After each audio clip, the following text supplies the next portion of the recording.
Architecture is really the art and science of turning fiction into fact. Sometimes kind of real architectural life interferes with intellectual architectural life. There is no such thing as architecture. Hello, this is Vikram Prakash and you are listening to Architecture Talk.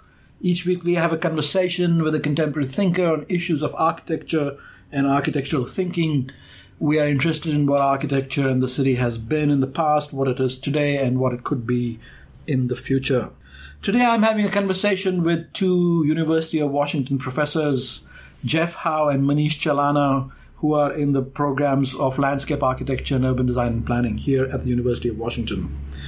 And they have recently co-edited a book on what they're calling messy urbanism, understanding the other cities of Asia, where they make the case of how the mess or the informality or the complexity and the layered, negotiated character of a city and its activities is necessary and important for making a vibrant urban experience. So, Manish and Jeff, welcome to Architecture Talk. Thank you. Thank you. You have just published a co-edited book called Messy Urbanism, Understanding the Other Cities of Asia. This is very weird. Why would we want to defend, describe, and write a book on a messy city? Versus what? I mean, what is it? Are we arguing against something, or is there something endemic and intrinsic to the idea of mess that is important? Manish, what do you think? I think we're not arguing against the modern city or a planned city or any city for that matter. We're trying, through this work, we're trying to understand the complexity of messiness in the context of Asian cities, position it so others who may not be in Asia or who are unfamiliar with these cities begin to understand it and see it more clearly. So I'm trying to think about a mess. And the image that immediately comes to my mind, and this may be a cliched image, but nevertheless, let's go with it, is that fantastic video of the Mekong Express market in Bangkok, where we have this commuter train, electric commuter train. On the tracks, there is a vibrant informal market, and which miraculously makes way for the train as it passes through, and then sets right back up. Jeff, is that the mess we are talking about? Is that the kind of things? That's the kind of thing we're talking about, but that's also a case in which what appears to be messy is actually extremely organized. Oh, right? You're saying the mess is organized? Yeah. Okay. It's messy because it's not following the kind of structure and order that we come to associate with a urban space. I see. A typically planned urban space. I'm wondering why you consider that is a case of kind of messiness as well. And if you look at the example there, how things move away in a matter of seconds. Right. Almost everything is on some sort of mobile structure. Right. Things could be unfolded and folded. Folded, unfolded, laid out, unlaid out. It's extremely well choreographed. Okay, right? so that's a nice word, choreographed. Yeah. What distinguishes choreography from traditional planning? Yeah, choreography has a temporal dimension. I think is often lacking in a kind of formally planned kind of urban space. Right. And it can change. It can evolve depending on the circumstances. It adapts. Right. To things that are happening that could change from time to time. And so it takes on a different kind of organization. There are multiple layers of order in this system. If you begin to think about it, they exactly know when the train's coming, and everybody knows when to move things away from the train. And they have to have the shop fronts and awning on some kind of movable system so that it goes away, and then it comes back. And then even in the way the shopkeepers organize along the track. There's also a system to that. They know where you need your spot or how you share spots during different times of the day. But these are all the wrong words. You are saying this is ordered, it is systematized. So make the case for the mess for me then. No, so the messiness we're talking about. I mean, I think we use messy urbanism as the title for the book. I mean, more to probably provoke, also to play on the word itself, right? That there's a certain kind of imagery that we tend to associate with this word messiness, and we're actually interested in kind of challenging that kind of perception. Right. So what we may consider as messy is in fact quite order, but it takes on a different kind of order that we normally would understand. So it's a sort of a different world, and I thought it was very interesting that to evoke and get into what the affect of that other kind of an order is, you resorted to the idea of filmic narrative. And in your introduction, you talk very beautifully and persuasively about the description of the chunking market in Hong Kong in Wong Kar-wai's film. I thought it was interesting that you contrasted kind of the speed, complexity, agency depicted in the film with the apparent kind of orderliness of the actual chunking market. Right.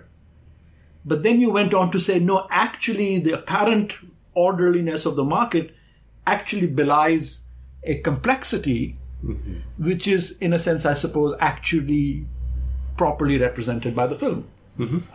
If we are trying to capture other orders in the urban experience, what are our technologies for capturing that? What are the techniques for representing it other than the traditional? Because the traditional don't get it.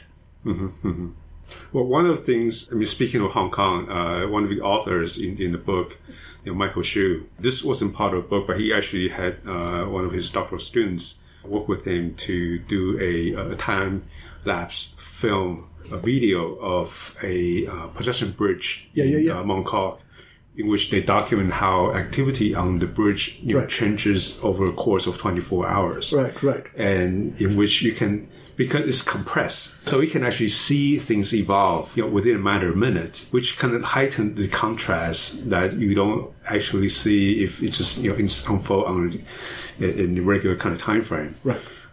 So that's one of the things I think technology could actually help. Time-lapse photography. Certainly filmic narratives. I think certain kind of notions of collage might also capture these kind of ideas of urbanism. Some way to integrate temporality with space, whatever means of representation that might be, would capture the complexity of messiness, if you will.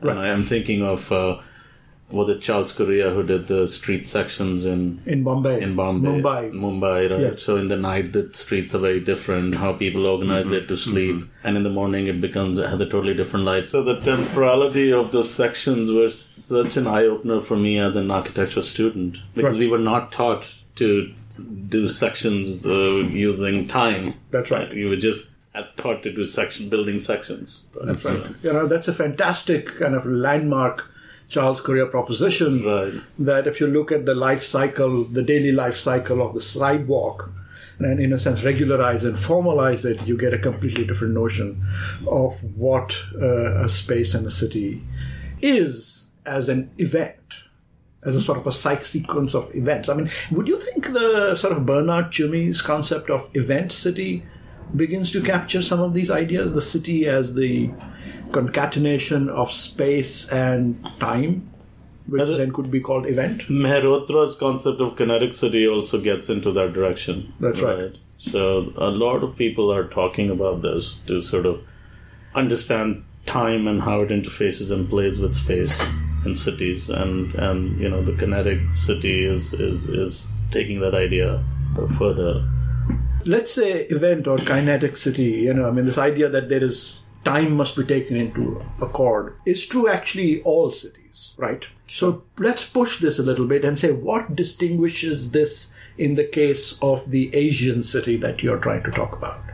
Well, I would go back to Bernard Truman's Event City as kind of a point of reference. I think there's a certain kind of romanticization of this kind of unintended events in the city. Right. But I think we're talking about something different here. I think we're talking about, again, going back to this notion of a choreography. Choreography, things that are actually organized. They are not unintended. They're actually quite intended, but they don't appear to be so because of the way we might be biased against seeing certain kind of things. So I think that's what we're getting at. Not the kind of not the accidental city, right? Not the romanticized notion of events, but more the kind of the more everyday, the vernacular, kind of activity that takes. That's fantastic. Yes, because I think in the West the idea of accident and the idea of the city as fully organized, the best city as that which enables the free agent citizen to do whatever he or she wants is kind of a utopian ideal, versus thinking about the city as actually another kind of organization which actually requires you to be on your feet in time and exact, rather than totally, in a sense, free. Right. It's something that you have to negotiate, highly negotiate with interaction with different actors. It's really how groups of people operate, rather than this kind of single individual doing almost like anarchist, notion of in urban events.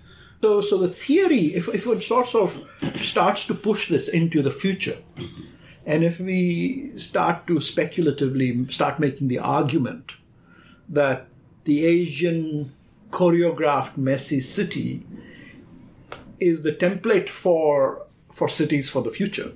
Yeah, I'm not sure that it would offer a template for the future cities, because it has inherent complexities that work in certain sort of local context with local populations, and so I'm trying to understand whether we could manufacture messiness. I doubt we can do that, or should we be even doing that? But we can choreograph it. We could choreograph it, of course. But then by doing that, we're taking away some of the agency and the inherent qualities that produce that messiness. I see that as a process of choreographing it. Might also be a process of sanitizing it to some degree that might take away from its inherent qualities. Could be, but the point being that clearly in the future, the Western city is not the model to build our cities in the future. We are in search of alternate models. Now, either we go towards, ecotopic visions of grand, fantastically figured out net zero cities or something like that. Or the other, what it seems to me, the model about thinking about these things is that when we look at the Mekong market, or when we look at these self-choreographed situations, one of the key things about them is their extremely optimized use of resources, right? Hyper-optimized use of resources. And it seems to me in that sense, these may be, if not templates, at least pathways towards what a city will have to become. If we are going to sustain, whatever the number is, 6 billion in cities in the next 20, 30, 40 years. Is that a possible way to think about this? Yeah, I think so. I agree with what Manish said about kind of you want to kind of avoid planning the unplanned in a way. But I think if you picture the future city as having the kind of density that we see in Asia these days, that does require... Which it will. Which I hope it will. Which require a much more intense negotiation of space so that you can pack in as many activities as you can, in the 24-hour cycle that require, the kind of negotiation that we are not accustomed to. And I think that's something we can learn from the kind of choreography that we see in Asian cities today. Right. And we're already doing some of that. Certainly in the case of density, we're now agreeing that it's a good idea to densify cities, especially Seattle, right? So we have multiple planning and policies that are encouraging urban density. So we're permitting ADUs and DADUs, which are detached accessory dwelling units, right? We're allowing attic apartments, and then with HALA, right? We're bringing in additional density and tying it with affordability. So there's some of those things happening. The lessons from messiness, if you will, the density is one piece that I think we can learn from, because in this culture in the West, certainly in the US West, we've shied away from attached dwellings, and we have this ideal of a single family detached unit. And I think we're sort of moving away from that a little bit as a culture, and are more fine with our neighbors, sharing a party wall with our neighbors. So I think there are lessons out of the messiness, especially from the point of view of sustainability, that we can pull out as templates for. Yeah, but it seems to me, I mean, we still got a long way to go here in Seattle. Let's stay home before we can see our light rail become anything like the Mekong Express, right? Right? It may never happen. It may never happen. But imagine that vision. Imagine that vision, right? Why? I think we should not quickly say it will never happen. Here we are open to speculate. The question that I wanted to say, I mean, as you were saying, maybe the problem, we are moved to think this may never happen because everything is governed by a certain idea of formal planning here in Seattle. But if we were inspired by Mekong and the mess that you're talking about, and we were imperiled to think that this is a necessary and urgent thing to think about the future, what would be things one could do here in Seattle, for instance? Well, if you look at to move us in that direction, yeah, go ahead. If you look at the trend, I don't think we'll see exactly the kind of not exactly here, but I think if you look at it as an example of sharing a space, right? Yeah. So the train track being shared by the marketer, the customer, the train, right? As a form of infrastructure, the passenger. I think one thing I can see in the future is that more of these kind of sharing occurring in urban spaces in multiple cultural contexts, and we can the same street can be used for multiple layers of activities. Yeah. Right? Well, we do. We close our streets. We do street fairs, because of street markets. We now have the parklet. We have complete streets. Not to the same kind of intensity as we see in some of the Asian examples. So, is it just a question of intensity, Jeff? Or do you think there's a sort of a DNA problem in thinking about these things? There is a DNA problem. There are different kind of legal systems and cultural norm and things like that. Yeah. Things that may be acceptable in one cultural context is not in another. So I don't think that can be changed overnight. But it's probably good that they are not changed overnight, because it takes time. It takes time. It takes time. It takes time to kind of adapt. But I think we are moving in the directions. Right. Yeah, for sure. I mean, I think we're talking films, so why not? I mean, one of my most mind-blowing scenes was in the original Blade Runner.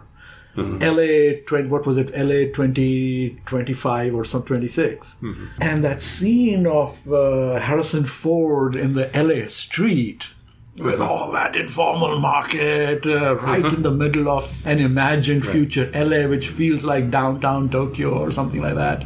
That was such a fascinatingly radical vision, I thought. I mean, we're talking early 80s. But that vision was a reality even in this context if you go back to the 1800s, right? We look at Lower East Side, images of Lower East Side. In Manhattan, yeah. Right? They're totally sort of markets that you see hawkers, there are, people selling bagels, and, I think there's so much happening on the streets here. Yes. But then we zoned everything out and made streets just right-of-ways for vehicles. So why can't we have Pike Place Market on every major street of Seattle? Then we wouldn't need a Pike Place Market. And it wouldn't be that special, right? No, why does it have to be special? Yeah, it wouldn't be. If we had the same... The point is not that it's special. Yeah. The point is that it's a very good form of everyday urbanism. And we're trying to do that. We don't want Pike Place to be a tourist place, right. do we? That's what I'm saying, that it wouldn't be that special and precious as it is today. But we're trying to do that, as Jeff was saying. We're sort of heading in that direction, but it'll take, of course, time. And we're going to need more density. We first need more people. We need more density. Here we're talking about shrinking cities, right? Look at the case of Detroit. we're planning a shrinking of the city, right? Yes. And who knows, we'll have to, in our lifetime, we'd have to think about suburbs and how to sort of dismantle them or not. Who knows how the trends of urbanization will unfold. But I think the lesson to draw from the Mekong Express market is the sharing of space, as you said. Mm-hmm. And I think we're beginning to do that to some degree. Even if you go down in South Seattle along the light rail, it's not there yet, but the planning of the nodes, the station nodes is such that we're talking about sharing spaces. Right. Again, it won't manifest in the same way as what you see in Asian contexts. Well, that might be a good point to take a break. We are talking to Jeff Hou and Manish Chalana, responding to their recent book on messy urbanism.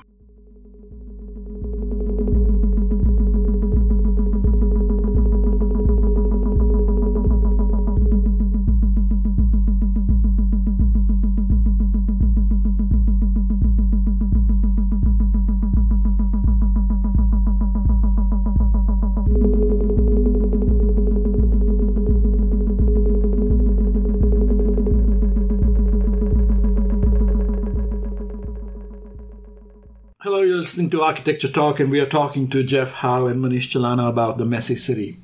So, we were beginning to talk about the history of the mess here in the United States itself. And Manish, earlier on you had said, or did I read it in your book, the 19th century cities were a mess.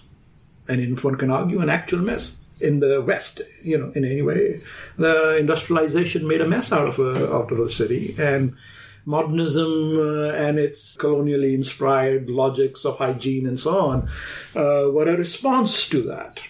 Would you argue that there were things about the 19th century city which were interesting also? It would be hard for me to argue it was interesting because I wasn't born at the time. Our images of 19th century is very much kind of what's just been depicted. Right. In squalor. It's a Dickensian world, right? Right. But I think the kind of planned city that we're used to today, that we have taken for granted, right, was very much a recent phenomenon in the history of city building and city recent planning. You mean what, 50, 100 years? Recent in terms of the last century. I mean the kind of planned city that we have today is very much a 20th century paradigm. Right. That may have gone too far in its attempt to eradicate what was perceived as a mess in the 19th century. Right. Which have and the kind of planned city that we have today has the other kinds of unintended consequences in terms of decentralization, the amount of resources that it takes to operate, in terms of transportation, infrastructure, the amount of space that cities can occupy today have the kind of environmental and social consequences.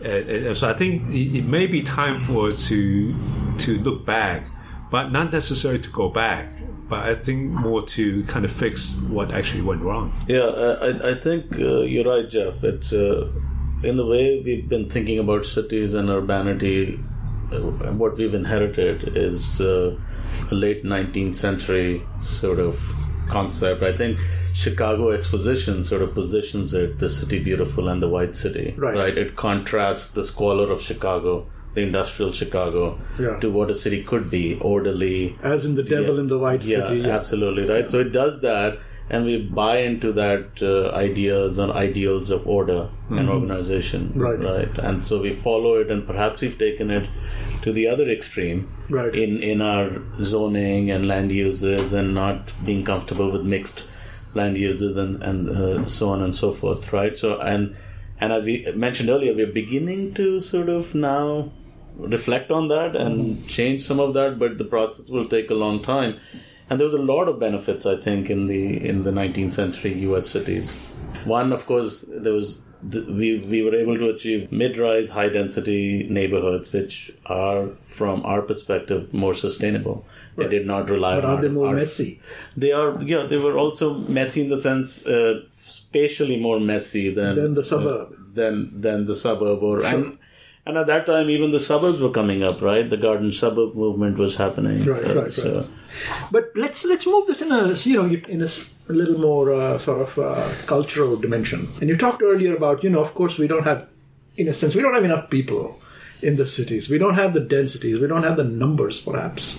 Perhaps, Central Park in part was made to move out all I've heard, the Irish and Italian squatters and the African American squatters. It was made to clean them out.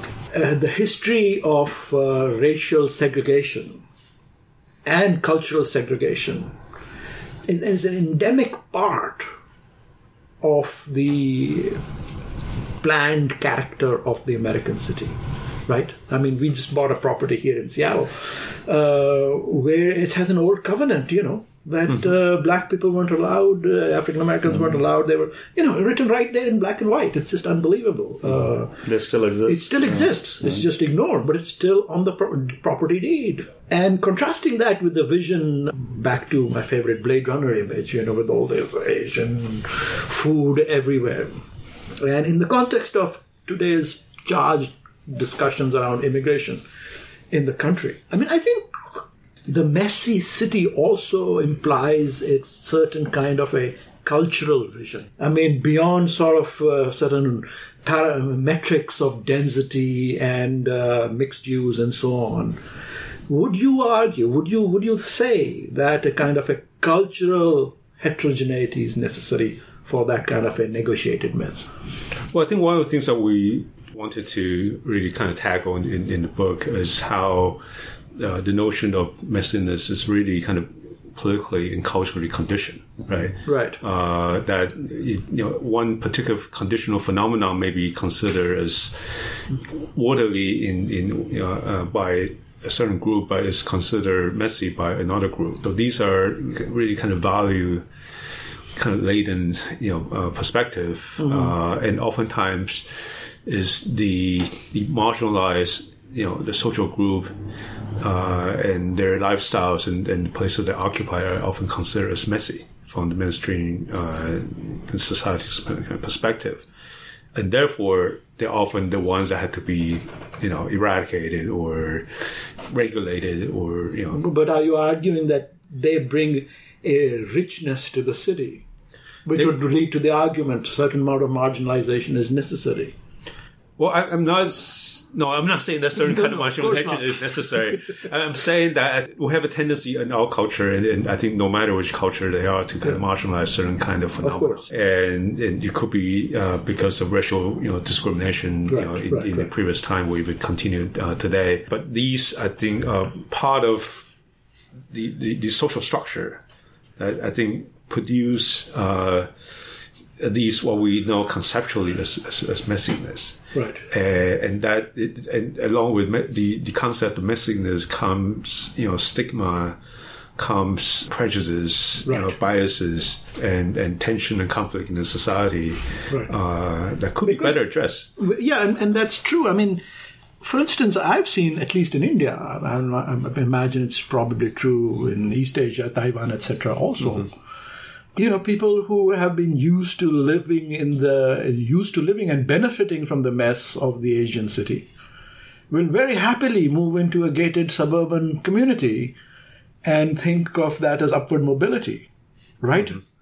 And take out the vibrant messiness of a city and see that as progress.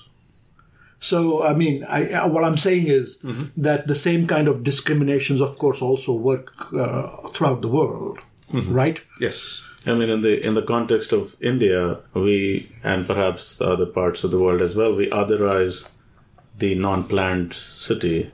And because of that, there's stigma attached to it, because we feel that, those are centers for disease and unhygienic living conditions, and something we understand as or categorize as slums in India. Right? But then, as you're saying, that the middle class benefits from that urban condition because they rely on those populations for almost everything. Right. The city will shut down if those populations just decide to pack and leave. And none of the middle class, I think that these populations subsidize middle class's prosperity. Well, but the middle classes in India imagine that they want to make Ahmedabad into Seattle. See? Sure. Right, they're trying to do that. What's wrong with that? There's nothing wrong. There is nothing wrong with that if it's an inclusive process. But Seattle's not inclusive. Seattle is also not inclusive. Yeah, you have a point. Yeah, Seattle is not. But what I'm saying is, from a middle-class Indian imagination, they want to make Ahmedabad into Seattle. Yeah.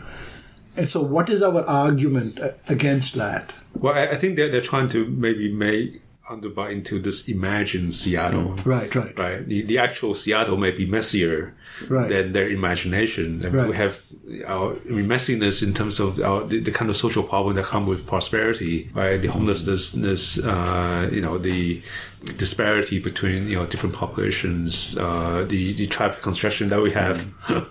Right, but still, I mean, from a devil's advocate perspective, I mean, it's so easy to navigate Seattle compared. Oh yeah, right. Compared to, let's now talk about the other mess of the Asian city. I mean, my God, I won't go into Delhi anymore because it's just impossible to do anything in the city.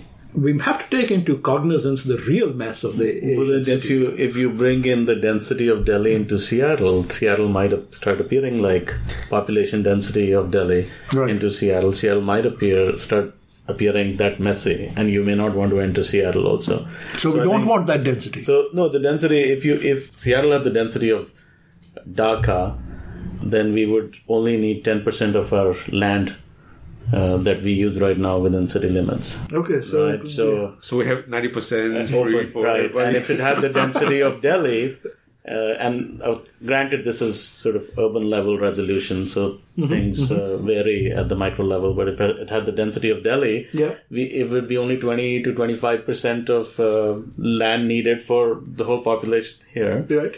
So then we could have, the rest of it would be free. But do we want Delhi? Do we want Delhi in Seattle? Do we want Seattle as Delhi? No, I don't think it's a comparison or it's wanting one urban condition to be in another setting. I don't think that works, or we would even aspire for that. I mean, I'm going back to my Blade Runner image, sort of a spliced image visually in narrative of downtown Hong Kong spliced into LA sounded fantastic, looked fantastic. And a certain amount of vibrancy, of course, would sort of enliven the city of Seattle. At pockets it's dull, you don't see people around, and, so a certain amount of that would certainly sort of, revive public spaces. I hear what you're saying, and I think this is a key point that, of course, we don't want to romanticize the mess either, right? I mean, do you talk about this in the book, or do you imply it, that in what ways is the mess fantastic and fascinating, and in what ways is it not? Right? I mean, isn't that a key point? Right. I mean, we deliberately try not to romanticize and critique, this typical kind of romanticization of the informal. I think they are deep structural issues that we need to address. This question about slum, there's a tendency to kind of, again, romanticize how people were able to, make use of very little resources. This slum pornography is a problem. Right, the slum porn is problematic. It is problematic. And there are deep structural issues that, in terms of social segregation, in terms of social immobility, people cannot get out of that kind of situation. Right. And so again, we are trying to look at how these phenomena are. It's not just about density or spatial organization. There's kind of deep, kind of political and social questions, and I would argue cultural questions. The cultural questions too. So we're trying to, at the same time, not romanticize or fetishize or aestheticize urban informality on the one end, but also not try to regulate it on the other. Essentially, planners and designers are always looking at it from two bookends. Either you think, oh, this is great, how they've been able to put together their entire settlements that function with so little, resources. And on the other hand, planners would always want to formalize the informal because, it's messy, it's disorderly, and it needs... and granted, there are lots of issues as you're talking about, but we don't want to sort of, just hinge our understanding to the extremes because there's a lot in between. There's a lot of complexity and perhaps lots of, if you're solution-driven, there are perhaps many solutions in between, not on one end or the other. That's right. Yeah, I think more interested in the mechanisms. Mechanism, how things work. What makes some of these... the choreography. We're back to the choreography. Work in a way that is not supported by the current systems of planning, right? So I think if you look behind those phenomenon, there's a degree of kind of organization, self-organization. Like people negotiate, they form some sort of network. Right. They communicate, in ways that is not facilitated by the typical kind of legal and institutional channels. Yes. It's a mechanism that recognize the agency of individuals. And communities and groups. Community that we can all participate in making recognizes something happen. And brackets it. Because negotiation is a process of saying, well, it's not just about whatever you want. It's not just free for all. It's not a free for all. Yeah. Right. You have to more of organization that require negotiation among individual and collective bodies, and it require people intermediate kind of actors who can go back and forth between multiple groups, and that's the kind of things that I think we should be looking at it and perhaps study and augment and. Right. I mean, how could... So the big question in Seattle is density, homelessness, and how do we deal with disparity. But also the other sort of at a high altitude, even higher altitude question is, as big money moves into the city, how could these processes be deployed or put into place to negotiate between the city as it is today and the city that's, coming in with the new money in Seattle. Seattle's, are we, the general question is, are we going to just become San Francisco, go exactly the same way? And so far, honestly, it looks like that's what's going to happen. Correct? How could, this choreographed negotiation that you all are talking about, is that a model for thinking about how one could think an alternate future for the changing Seattle? Yeah, I mean, I think if you look at, if you just kind of explore this question of negotiation and maybe use that as a basis to develop kind of alternative, living arrangements, right? That young people could stay with older adults who have rooms in their homes, things like that are more kind of self-organized. Uber rentals. Something like, well, we have Airbnb already as a model. And rather than this kind of top-down, we have this, in Seattle, this kind of grand bargain. Basically, we require a developer to put in a certain percentage of, affordable housing units. Quote-unquote affordable. Yeah. In exchange for, higher density, which basically just make things even more affordable for, most people. Yeah, I mean, there's nothing negotiated there. I mean, it's just a sop, it's just a... Right. And that's was supposed to address our housing problem. Yeah. And with just one single solution. Right. There's more complicated than that, but I think we also need to look at how people can self-organize and come up with different ways of addressing the housing issue. How would they have done that in Hong Kong? How would they? Let's cut paste Taipei or Delhi, culturally speaking, into Seattle. This is purely counterfactual, I know, but nevertheless, what could one radically, just imagining blue sky, could we do different? Well, in Delhi, as you know, in India, the state takes responsibility for social housing to some degree, and you could argue that it's not a successful model also. But here in Seattle, we've also been trying micro-housing, we're trying tent cities, we're trying different ways of different readjustments to the housing conditions and perhaps address problems of homelessness. Have we achieved much? I don't think so. The problem is growing rapidly because of our weather and our more liberal sort of climate. The transients are attracted to be in the city, and that's only going to grow. So there's some level of informality or messiness, if you will, is already coming into the city, right? You see tents around, parks and other places. So there's some kind of messiness that the city has to now address. But their reaction would be to sort of move them to designated, areas where tent cities are. Or find good housing. Or found good housing for them. So if you find good housing for the homeless people, then all the mess goes. No, but what I'm saying is, culturally speaking, what could we imagine? The pipeline triangle, which is sort of housing, building central right nowadays in Seattle. Everywhere is, but that's certainly one place. Mm-hmm. Mm-hmm. Or the light rail corridor moving to the south. Mm-hmm.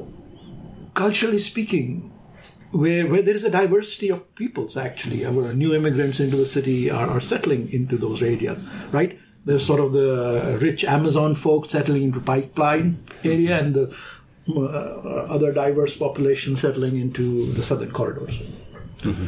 I mean, what kind of agential, participative, human-centered things could you imagine which could be done in a way that are different from today, as learned from the Asian example? Mm-hmm. What would those be? Well, I mean, I think one of the problem, the housing crisis in Seattle is that 80% of our land is zoned for single-family housing, right, and which means very low density, right, very little mixing, very little kind of messiness, if you will, and that is a cultural question. Right. Aside from individuals kind of protecting their own interests, and if we can demonstrate that higher density living is a desirable arrangement and is and would enable it to resolve the housing crisis to some extent. And what if we sort of designated that all land at a certain distance from all light rail and areas is free vending zones? Uh-huh.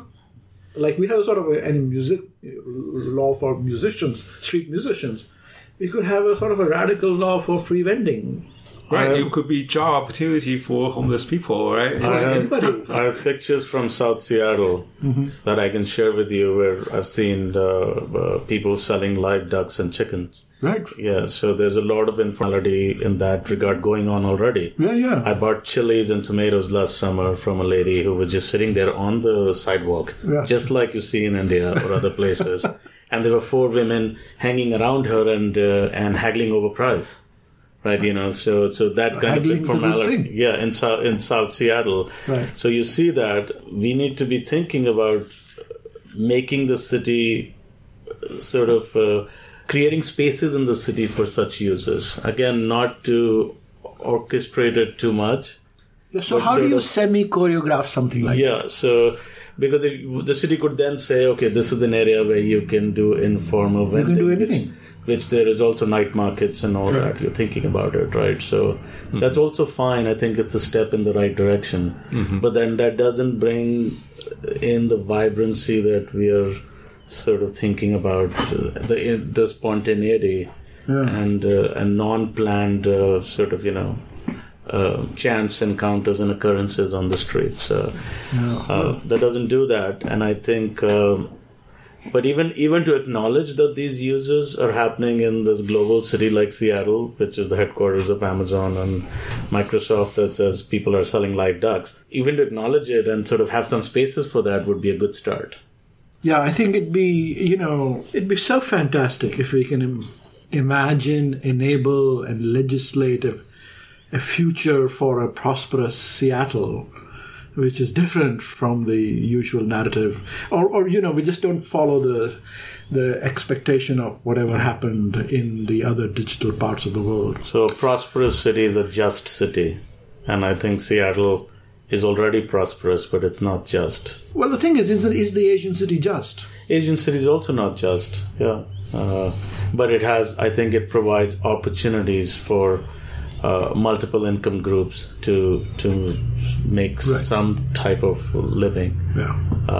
I mean, I think I'm all for that, but I think even as a halfway stop, at least have a vibrant city on the way to a just city would be, and I think there's a sort of a continuity between them. But that would require a cultural shift. We were talking about, even in Seattle right now, I was reading just this week that the neighborhood coalitions are suing Hala Right. Not in my backyard. It's sort of that not in my background idea that, bring in density but not so close to us. Mm-hmm. So that's how we negotiate in the United States, is we sue. See, that's how we do things. That's the culture. That's also the culture. Okay, moving towards the end here. So I'm just trying to theorize, what this implies as a vision for the city. You mentioned briefly in your introduction of thinking of perhaps, theoretically speaking, post-structuralist ideas of heterogeneity, indeterminability, undecidability are useful theoretical constructs to begin to think about what this vision of the city is versus, a lucid utopian planned city. I mean, what do you think of the idea of the palimpsest as a descriptor of what a messy city would be? Do you think that's a good starting point for a theoretical framing for this idea? Yes, I think palimpsest in the sense that there are multiple layers, right? Where all layers the layers aren't erased. Right, layers are not erased. I think in the typical kind of planned city, there are not enough layers. I mean, most of the layers are formal kind of institutions that regulates and dictates what needs to happen. In the city that we looked at in the book, there are more layers, but more also kind of informal layers that operate kind of in between, the formal layer that provide additional kind of looseness, right, that one can begin to negotiate, and zones that are kind of flexible, that that will open up kind of opportunity for a different kind of spatial arrangement, right, and that's the kind of layer I think we need to have more. In the planned city, whether it's in Asia or in other places in the world, the room for negotiation, I think, is what allow for adaptation. Right, things happens as economy booms or shrinks. Right, those are the spaces that enable people to adapt in terms of their housing needs or room for kind of microeconomy. And I think that's what could be possible. Right. I think that's right. How to negotiate and choreograph the palimpsest of the city. It's been great talking to you, Manish and Jeff. Thank you for being on Architecture Talk. Thank you. Thank you. Thank you for listening to Architecture Talk. I'm Vikram Prakash, and our show's producer is Sadie Vechler. See you next time.